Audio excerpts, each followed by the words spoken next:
आता बुलेटिनमध्ये आपल्याला वळायचं आहे सुपरफास्ट 100 कडे।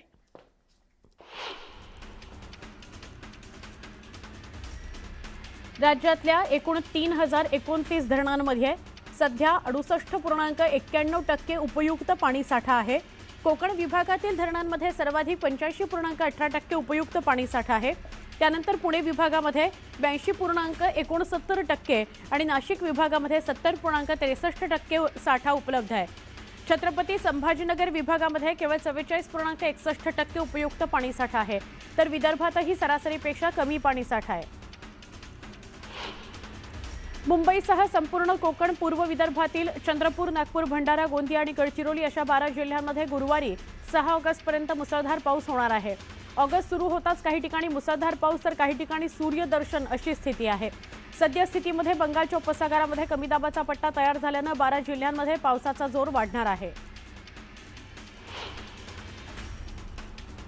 शेतकऱ्यांना अटी शर्थी न लावता संपूर्ण कर्जमुक्ती द्यावी अशी मागणी महाराष्ट्र शेतकरी संघटनेने केली आहे। 2019 पूर्वीच्या अनेक शेतकऱ्यांना कर्जमाफीचा लाभ मिळाला नसल्याचा आरोप करत ओटीएस योजना दिशाभूल करणारी असल्याची टीका संघटनेने केली आहे। बुलडाणा जिल्ह्यातील खामगाव तालुक्यातील गवंढाळा या ग्रामपंचायतीतील भ्रष्टाचाराविरोधात गावातील युवकांनी आमरण उपोषण सुरू केलंय। विकास कामे न करताच लाखो रुपयांची बिलं काढल्याचा आरोप ग्रामसेवकांवर करण्यात आलाय। तक्रार करूनही प्रशासन दखल घेत नसल्याचा आरोप करत भ्रष्टाचाराची सखोल चौकशी करून दोषींवर कारवाई करावी अशी मागणी आंदोलकांनी केली आहे। जालना नांदेड समृद्धी महामार्गावरील प्रलंबित जमीन अधिग्रहण आणि मोबदल्याच्या प्रश्नावर उपमुख्यमंत्री एकनाथ शिंदे यांनी आढावा घेतला। जालना आणि घनसावंगीतील 112 हेक्टर जमिनीच्या प्रकरणात शेतकऱ्यांनी विभागीय आयुक्तांकडे दाद मागावी असे निर्देश देत 2 महिन्यांमध्ये वर्गवारीचा प्रश्न निकाली काढून वाढीव दरानुसार मोबदला देण्याचे आदेशही शिंदेंनी दिलेले आहेत।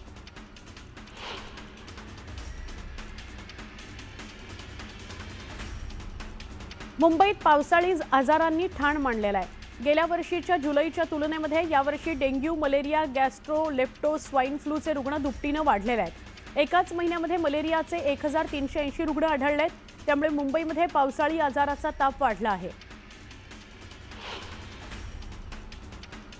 राज्यात सुरू असलेल्या मतदार याद्यांची विशेष सखोल फेरतपासणी मोहीम यंदा तात्पुरत्या स्थलांतरित मतदारांना आता त्यांच्या मूळ ठिकाणीच एसआयआरची प्रक्रिया पूर्ण करण्यास परवानगी देण्यात आली आहे। त्यामुळे मुंबई, ठाणे, पुणे, नागपूर अशा मोठ्या शहरांमधील पुनर्विकास प्रकल्पांमुळे स्थलांतरित झालेल्या लाखो मतदारांना दिलासा मिळाला आहे।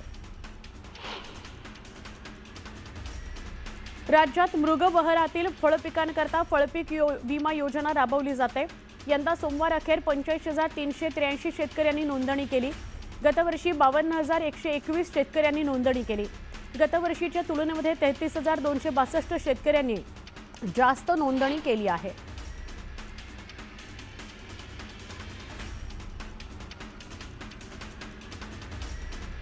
एसटी महामंडळाने आपल्या कर्मचाऱ्यांना सोशल मीडियाच्या वापराबाबत कडक नियमावली जारी केली आहे। त्यानुसार वाहन, बस स्थानक, आगार परिसरामध्ये खाकी गणवेशाचा वापर करून आक्षेपार्ह, अश्लील, दुहेरी अर्थाची गाणी असलेली रील्स आणि व्हिडिओ बनवायला सक्त मनाई करण्यात आलेली आहे। आक्षेपार्ह रील्स प्रसारित करणाऱ्यांवर थेट निलंबनासारखी कठोर कारवाई केली जाऊ शकते। मुंबई महापालिकेने 5 वॉर्डांमधील खड्डे आणि बॅटपॅचेस मास्टिक अस्फाल्ट वापरून भरण्याकरता कंत्राट काढलेला आहे। या कामाकरता पालिका सुमारे 3.84 कोटी रुपये खर्च करणार आहे। पावसाळ्यातील खड्डे दुरुस्तीसाठी महापालिकेने कंत्राट काढलेले आहे, ते मंजुरीकरता येत्या स्थायी समितीमध्ये येणार आहे। पावसाळा सुरू होताच शहरात स्वाईन फ्लूच्या रुग्णसंख्येमध्ये वाढ झाली। जानेवारी ते 1 ऑगस्ट दरम्यान 34 रुग्णांची नोंद झाली। त्यापैकी सर्वाधिक 21 रुग्ण जुलै महिन्यामध्ये आढळलेत। लक्षणं दिसली तर तातडीने डॉक्टरांचा सल्ला घ्यावा असं आवाहन करत महापालिकेने सगळ्या रुग्णालयांना सतर्क राहण्याचे निर्देश दिले आहेत।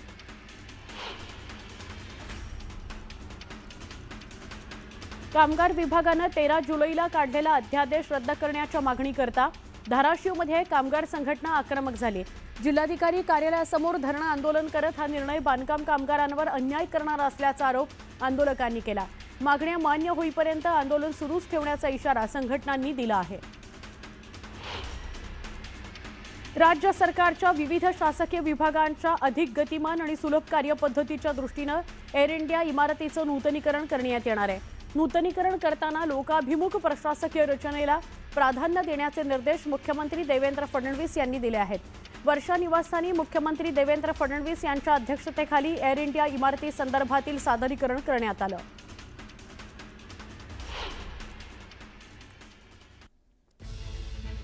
एक अत्यंत महत्त्वाची बातमी आहे। होमिओपॅथी पदवीधरांची महाराष्ट्र मेडिकल काउन्सिलमध्ये नोंदणी करण्याच्या प्रस्तावाविरोधात भारतीय वैद्यकीय संघटनेनं कामबंद आंदोलनाची घोषणा केली आहे। होमिओपॅथी पदवीधरांच्या एमएमसी नोंदणीला विरोध आहे। या आंदोलनाला महाराष्ट्र माट, एएसएमआय आणि इतर वैद्यकीय संघटनांनी पाठिंबा दिलाय। सकाळी 6 वाजल्यापासून बुधवारी सकाळी 6 वाजेपर्यंत 24 तास वैद्यकीय सेवा बंद राहणार आहे।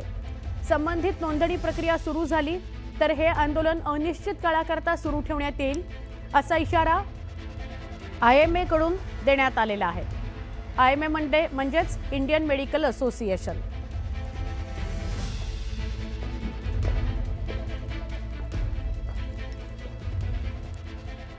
आता एक अत्यंत महत्त्वाची बातमी बघूया। सार्वजनिक आरोग्य विभाग आणि वैद्यकीय शिक्षण विभागातील परिचारिका संघटनेनं विविध मागण्यांकरता आज राज्यभर 2 तास कामबंद आंदोलन करायचं ठरवलेलं आहे। सकाळी 7:30 वाजून त्यांचं कामबंद आंदोलन सुरू होईल ते 9:30 पर्यंत पुढचे 2 तास। या वेळेत आंदोलनासोबत जिल्हा स्तरावर तीव्र निदर्शनं केली जाणार आहेत। महाराष्ट्र गव्हर्नमेंट नर्सेस फेडरेशननं पत्रकाद्वारे ही माहिती दिलेली आहे। शासनानं सेवाविषयक प्रलंबित बाबी 150 दिवसांमध्ये निकाली काढण्याची घोषणा केली होती। मुदत संपलेली आहे, पण सेवा प्रवेश नियम, सुधारित आकृतीबंध, पदोन्नती प्रक्रिया, नवीन भरती पूर्ण करण्यात आलेली नाही। या विलंबामुळे हजारो परिचारिका पदोन्नतीपासून वंचित आहेत। रिक्त पदं न भरल्यानं कार्यरत परिचारिकांवरील कामाचा ताण वाढलेला आहे। त्याचा विपरीत परिणाम रुग्णसेवेवर होत असल्याचा आरोप संघटनेनं केला आहे। आमचे प्रतिनिधी सहकारी अविनाश कानडजी आपल्या सोबत आहेत, त्यांच्याशी बोलूया। अविनाश, या सगळ्या नर्सेस 2 तास कामबंद आंदोलन करतायत, त्यांचं म्हणणं काय आहे आणि या आंदोलनाचा म्हणजे जरी फक्त 2 तासाचं आंदोलन असलं तरी त्याचा कसा फटका बसू शकतो? स्वतः महाराष्ट्र नर्सेस फेडरेशनच्या वतीने हे आंदोलन केले जाते। 2 तास कामबंद आंदोलन हे असणार आहे। जवळपास घाटीच्या 500 नर्सेस आणि ब्रदर्स या निदर्शनामध्ये उतरलेले आहेत। याची मुख्य जी मागणी आहे ती प्रमोशन होत नाही, ते रखडलेले प्रमोशन झाले पाहिजे।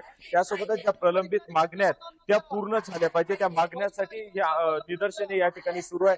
घाटीच्या सर्वच परिचारिका आंदोलनामध्ये उतरल्या असल्याने आता रुग्णसेवेवर देखील मोठा परिणाम होणार आहे हे निश्चित। मात्र जे आंदोलनामध्ये उतरलेल्या आहेत त्या नर्सेस माझ्या सोबत आहेत, त्यांच्यासोबत बोलण्याचा प्रयत्न करूयात। ताई, कशासाठी आंदोलन करता आहात? महाराष्ट्र गव्हर्नमेंट नर्सेस फेडरेशनची मी राज्याध्यक्ष आहे, इंदुमती थोरात। आज आमचे महाराष्ट्रभर संघटनेच्या नेतृत्वाखाली आंदोलन होत आहे। आम्ही 1 वर्षापासून शासनाला आणि प्रशासनाला चर्चेसाठी पत्र देत आहोत। शेवटी आज आम्हाला आंदोलन करायची वेळ ही शासन आणि प्रशासनाने आमच्यावर आणलेली आहे।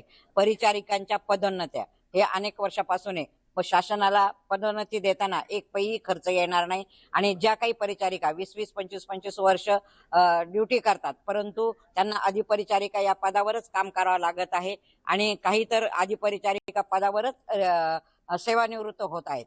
आणि 1100 पदं म्हणजे 6 महिन्यापूर्वी 1100 पदं रिक्त होती शासन दरबारी, तरी पण ती भरली जात नाही। त्यांना पदोन्नती मिळावी, नंतर आकृतीबंध त्वरित तयार करावा, या आणि अशा अनेक मागण्या आहेत। किती तासासाठी म्हणजे केव्हापर्यंत तुमचं हे काम बंद असणार आहे आणि याचा रुग्ण सेवेवर किती मोठा परिणाम होणार आहे? आमचं आज हे राज्यव्यापी 2 तासाचं काम बंद आंदोलन आहे। ही सरकारला एक आमची सूचना आहे की आपण आपल्या मागण्यांकडे लक्ष द्या आणि 7:30 ते 9:30 2 तासाचं काम बंद आंदोलन हे आम्ही राज्यव्यापी आज पुकारलेलं आहे। यातून जर शासनाने आम्हाला चर्चेला बोलवलं नाही किंवा ज्या आमच्या प्रलंबित मागण्या आहेत, जसं की साधारणतः शासकीय धोरणाची अंमलबजावणी करताना अधिकारी व कर्मचारी हे महत्त्वाची भूमिका पार पाडत असतात अशा अधिकारी आणि कर्मचाऱ्यांच्या सेवावत बाबी अद्ययावत व्हाव्या अशी बाब शासनाच्या विचाराधीन होती आणि शासनाने तसा GRही काढला.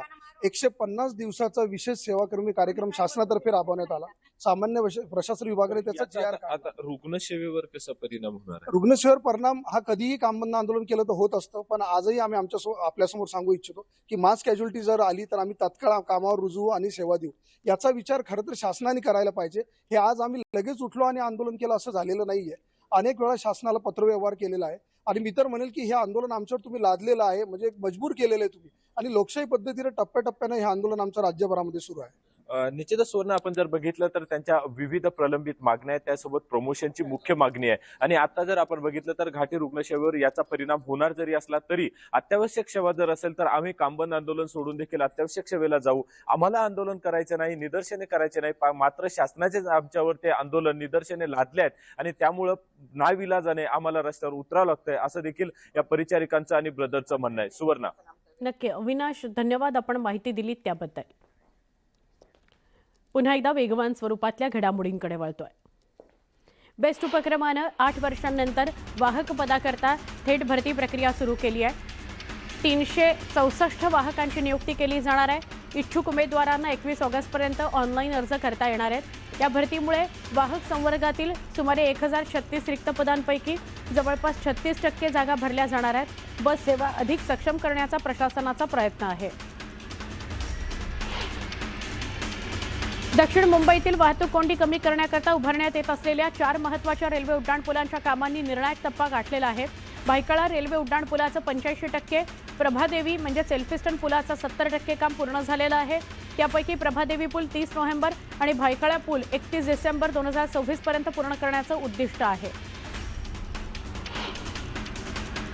पदपथकांवरील अतिक्रमण हटवण्याकरता मुंबई महापालिकेने पादचारी प्रथम मोहीम हाती घेतली आहे. या अंतर्गत पहिल्या टप्प्यामध्ये 320 किलोमीटर लांबीच्या पदपथांवरील अतिक्रमण हटवण्यात येणार आहेत.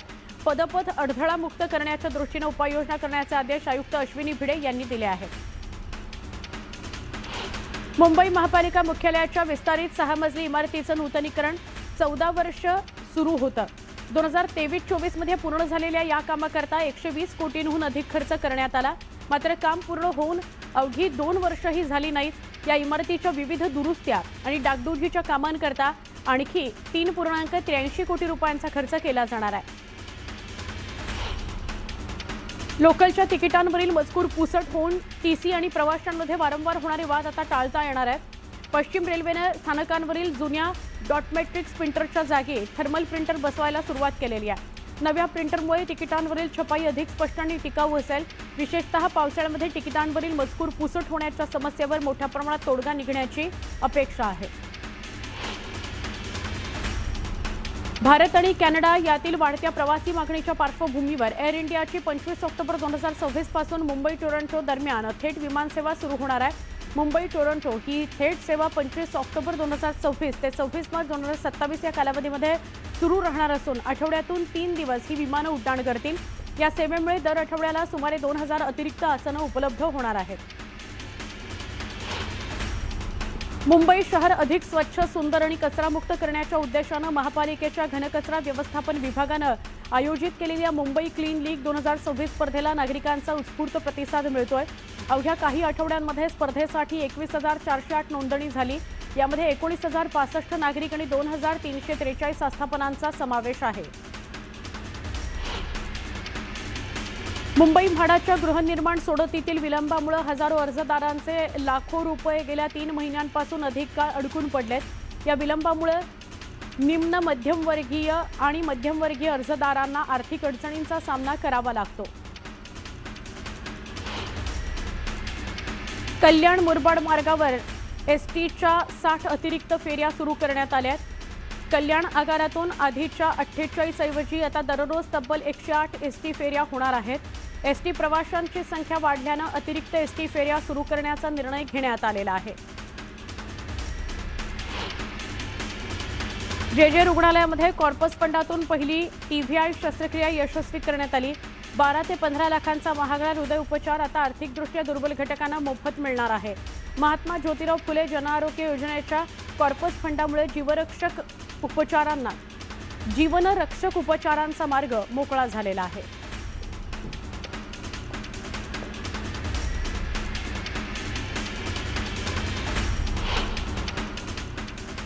सविस्तर बातमी आणि पुण्यामधून आहे। पुण्यामध्ये गोखले इन्स्टिट्यूटमध्ये माजी पोलीस अधिकारी भानू प्रताप बर्गे यांनी सुरक्षा कर्मचाऱ्याला मारहाण केल्याचा व्हिडिओ सोशल मीडियावर व्हायरल होतोय। व्हिडिओमध्ये सुरक्षा रक्षकाला त्यांना धक्काबुक्की आणि मारहाण होत असल्याचं दिसतंय। या घटनेनंतर सोशल मीडियावर विविध प्रतिक्रिया उमटतात। संबंधित प्रकरणाची चर्चा सुरू झालेली आहे। या घटनेबाबत अधिकृत भूमिका किंवा पोलिसांनी कोणती कारवाई केलेली नाहीये। सुरक्षा रक्षकाला बेदम मारहाण करण्यात आलेली आहे, त्याला धक्काबुक्की करण्यात आलेली आहे। माजी पोलीस अधिकाऱ्याने ही मारहाण केलेली आहे।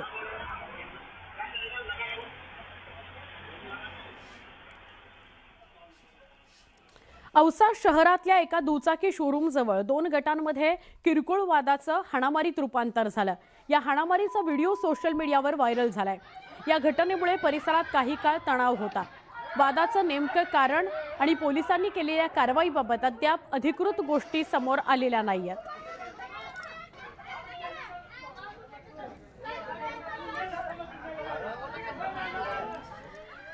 तर धाराशिवमध्ये किरकोळ वादातून 2 गटांमध्ये तुंबळ हाणामारी झाली। वाशी तालुक्यातील तेरखेड्यामध्ये हा प्रकार घडला। वाढदिवस साजरा करण्याच्या कारणावरून हा वाद झाल्याची माहिती आहे। मारहाणीमध्ये यावेळी 5 जण गंभीर जखमी झालेत, त्यांच्यावर रुग्णालयामध्ये उपचार सुरू आहेत। यावेळी चक्क गावातील लाईट बंद करत वाहनांची तोडफोड करण्यात आली। दरम्यान पोलिसांकडून यावेळी कडक बंदोबस्त तैनात करण्यात आला होता।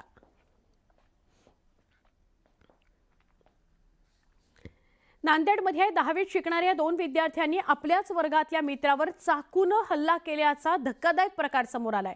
नांदेड शहरातल्या असरजन इथल्या एका शाळेच्या आवारामध्ये ही घटना घडली। हल्ला करणाऱ्या 16 वर्षाच्या विद्यार्थ्यानं शाळेच्या दप्तरमध्ये लपवून चाकू आणला होता। जखमी विद्यार्थी आणि हल्ला करणारे दोघे एकाच वर्गात शिकत होते। त्यांच्यात काही कारणाने पूर्वी वाद झाला होता, त्याच कारणातून ही घटना घडली। जखमी विद्यार्थ्यावर शासकीय रुग्णालयात उपचार सुरू आहेत, त्याची प्रकृती स्थिर आहे। हल्ला करणाऱ्या 2 विद्यार्थ्यांना ग्रामीण पोलिसांनी ताब्यात घेतलं आहे।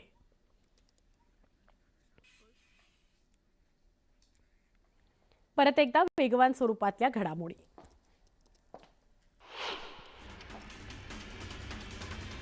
राज्यात दररोज 60 लाख प्रवाशांना सेवा देणाऱ्या आणि 14,000हून अधिक बसचा ताफा असलेल्या राज्यमार्ग परिवहन महामंडळानं छावा राईड या ॲग्रिगेटर प्लॅटफॉर्मद्वारे बस, रिक्षा, टॅक्सी, ई बस सेवा एकाच डिजिटल प्लॅटफॉर्मवर आणण्याची तयारी सुरू केली आहे। या प्रकल्पाकरता ॲपचे तंत्रज्ञान विकसित करण्यासाठी निविदा प्रक्रिया सुरू झालेली आहे। राज्याच्या विविध शहरांमधील डम्पिंग ग्राउंडवर कचऱ्याचे ढीग वर्षानुवर्ष साचून डोंगर तयार झालेत। हे कचऱ्याचे डोंगर आता शास्त्रोक्त पद्धतीने म्हणजेच बायो मायनिंगचा वापर करून हटवले जाणार आहेत। स्वच्छ महाराष्ट्र अभियान 2.0 मधील डम्पसाइट रेमेडिएशन ॲक्सिलेटर प्रोग्राम अंतर्गत राज्यातील 10 स्थानिक स्वराज्य संस्थांमधील डम्पिंग ग्राउंडवर ही प्रक्रिया केली जाणार आहे। राज्यात यंदा योग्य प्रमाणामध्ये पाऊस झाल्याने डाळिंब पिकाला मोठा फायदा झालेला आहे। महाराष्ट्रामध्ये डाळिंब्याचं उत्पादन वाढलेलं आहे, त्याचा परिणाम आता मुंबईच्या घाऊक फळ बाजारामध्ये दिसून येतोय। बाजारात डाळिंबाची आवक वाढल्याने दरात घसरण झालेली आहे। यापूर्वी 100 ते 150 रुपये किलो दराने विकले जाणारे डाळिंब आता 80 ते 100 रुपये किलो दराने उपलब्ध होत असल्याने ग्राहकांना दिलासा मिळाला आहे।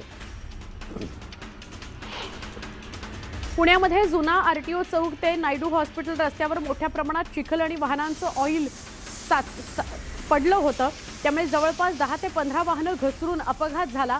अग्निशमन दलाकडून या मार्गाची स्वच्छता करणं, ते धुवून काढणं हे सगळं सुरू आहे। मुंबईतील वृक्षांचं संरक्षण आणि पर्यावरणीय समतोल अबाधित राखण्याकरता महानगरपालिकेनं वृक्ष संवर्धन नियमांचं उल्लंघन करणाऱ्यांविरोधात कठोर भूमिका घेतली। वृक्षांना इजा पोहोचवणं तसंच मंजूर परवानगीपेक्षा अधिक प्रमाणामध्ये वृक्षांची छाटणी केल्याप्रकरणी 2 स्वतंत्र गृहनिर्माण संस्थांमधील संबंधित पोलीस ठाण्यांमध्ये गुन्हे दाखल करण्यात आलेले आहेत।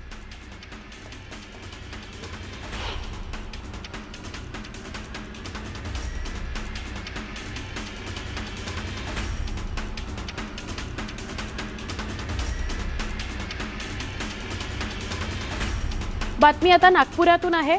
नागपुरामध्ये होणाऱ्या ध्वनी प्रदूषणावर मुंबई उच्च न्यायालयाच्या नागपूर खंडपीठाने कठोर भूमिका घेतली। ध्वनी प्रदूषणावर नियंत्रण मिळवण्याकरता काय उपाययोजना केल्या जात आहेत याविषयी सविस्तर प्रतिज्ञापत्र 25 ऑगस्टपर्यंत सादर करण्याचे आदेश देण्यात आले. राज्यातील नागरिकांना शासकीय सेवा आणि विविध कल्याणकारी योजनांचा लाभ घेताना होणारा त्रास कमी करण्याकरता राज्य सरकारनं महत्त्वपूर्ण पावलं उचललेली आहेत. सेवा अधिक सुलभ, पारदर्शक आणि गतिमान करण्याकरता शासकीय प्रक्रिया पुनर्रचना राबवण्याचा निर्णय शासनानं घेतलाय. या प्रक्रियेमुळे सरकारी कार्यालयांच्या फेऱ्या, अर्जातील अनावश्यक माहिती, कागदपत्रांची संख्या आणि मंजुरीची पातळी मोठ्या प्रमाणात कमी होणार आहे. बहुतांश सेवा पूर्णपणे डिजिटल पद्धतीने उपलब्ध करण्याचा मार्ग मोकळा होणार आहे. फुरसुंगी इथल्या जमीन संपादन मोबदला न दिल्याप्रकरणी न्यायालयानं पुणे महापालिका आयुक्तांची खुर्ची जप्त करण्याचे आदेश दिलेत. बेलीफ आणि पोलीस महापालिकेमध्ये दाखल होताच एकच धावपळ उडाली. मात्र विधी विभागानं न्यायालयामध्ये शपथपत्र सादर केल्यानंतर ही कारवाई ऐनवेळी टळली. अन्न आणि औषध प्रशासनाकडे जुलै महिन्याच्या 15 दिवसांमध्ये 2000 तक्रारी दाखल झाल्या.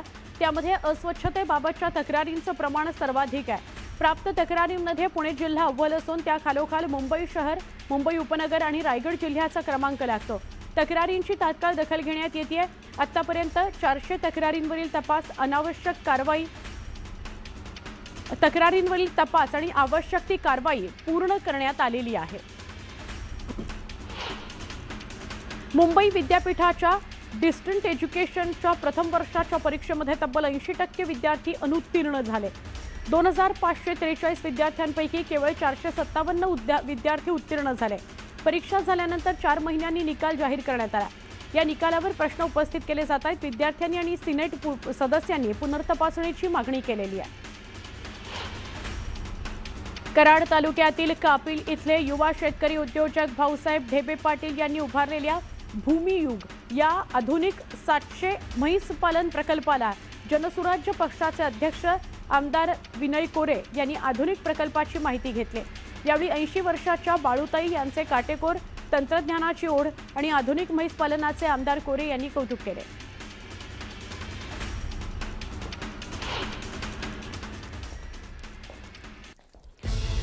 एक महत्त्वाची बातमी आहे, ब्रेकिंग न्यूज आहे. टीईटी बाबत कॅबिनेटमध्ये लवकरच निर्णय घेतला जाणार आहे, ही माहिती दिली उच्च आणि तंत्रशिक्षण मंत्री चंद्रकांत पाटील यांनी. हा विषय धोरणात्मक असल्यामुळे केवळ शिक्षण मंत्र्यांच्या पातळीवर निर्णय होणार नसून मंत्रिमंडळातच यावर अंतिम स्पष्टता येणार आहे असं त्यांनी सांगितलं. यावेळी त्यांनी शिक्षक आणि पदवीधर मतदारसंघाच्या मतदार नोंदणीचं महत्त्व अधोरेखित केलं. येत्या आठवड्याभरामध्ये शिक्षकांनी मोठ्या प्रमाणामध्ये नोंदणी करण्याचं आवाहनही करण्यात आलेलं आहे.